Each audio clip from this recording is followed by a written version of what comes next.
In the last two videos, I discussed the intrinsic controls that help to maintain a steady glomerular filtration rate. But now I'm going to discuss the extrinsic controls.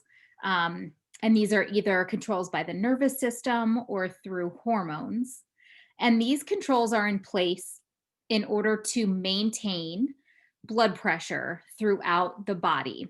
And in order to do this, these controls will make adjustments to the filtration rate because, as you know, blood pressure and filtration rate are directly related. So the first thing that I'll discuss is the neural regulation of blood pressure, and that is through the sympathetic nervous system. So first of all, make sure that you know that the parasympathetic division is normally the one that's in control of your body whenever you are at rest. So we often refer to the parasympathetic division as the rest and digest division. It's in control when you are at rest, when your body's performing just the normal regulatory maintenance functions, day-to-day activities. But whenever you are faced with some kind of exciting, emergency, embarrassing situation, or during strenuous exercise, then the sympathetic division will take over. And when that happens, norepinephrine is released, which constricts the afferent arterioles in the kidneys. You can kind of follow along on this PowerPoint slide. So if you have sympathetic stimulation, it causes vasoconstriction. And if that happens, when you have vasoconstriction, that's going to decrease blood flow into the filtration membrane. So that is going to decrease filtration rate. And that is going to decrease the production of urine just for that particular situation. And this occurs so that the body can send more blood to the essential organs that are responding to whatever that emergency, exciting, embarrassing situation might be. So it'll kind of redirect blood flow so that blood goes to the vital organs. Also, there are hormones that help to regulate systemic blood pressure. And these hormones include angiotensin II,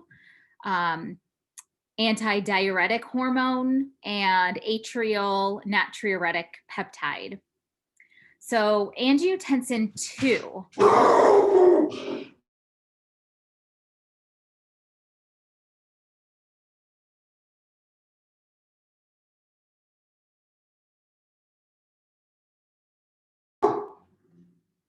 All right, sorry, dog was going crazy there.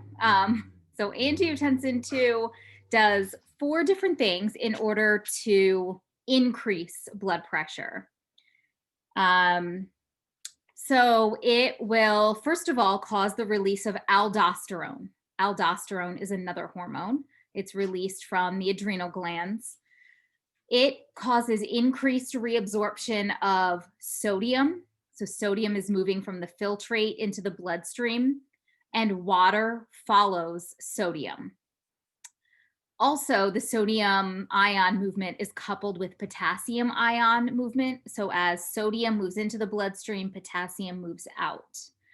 But the main effect on blood pressure here is that because sodium is moving into the blood and water is following the sodium, you're adding more water to your blood volume, which means that you're increasing blood volume, and therefore that increases blood pressure. The second thing that angiotensin II does is that it stimulates the release of another hormone, antidiuretic hormone. That is released by the pituitary gland, which is located in the brain. And antidiuretic hormone causes increased reabsorption of water from the renal tubule. So water, again, is moving from the filtrate back into the bloodstream, just like what aldosterone did. So it caused sodium and water reabsorption. Antidiuretic hormone causes just water reabsorption. but it has the same effect. If you have increased water moving into the bloodstream, that's going to increase blood volume, and that will increase blood pressure. Also, angiotensin II stimulates the thirst center in the hypothalamus. When that is stimulated, it triggers you to consume more water. And if you're drinking more water, that is also going to add to your blood volume, and that's going to increase blood pressure.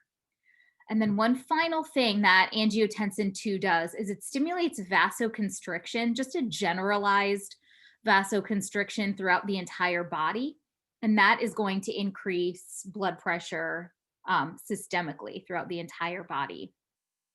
So again, angiotensin II does 4 different things. It stimulates the release of aldosterone, antidiuretic hormone. It stimulates the thirst center, so you're drinking more water. And it also causes widespread vasoconstriction. And due to those 4 things, you're going to have an increase in blood pressure. One last hormone that is involved in the regulation of blood pressure throughout the body is atrial natriuretic peptide, or ANP. It does the opposite of angiotensin II. It causes a decrease in blood pressure. First of all, this hormone, it's called atrial natriuretic peptide because it's secreted by the atria of the heart. And it is triggered to be released due to excessive stretching on the heart caused by high blood pressure.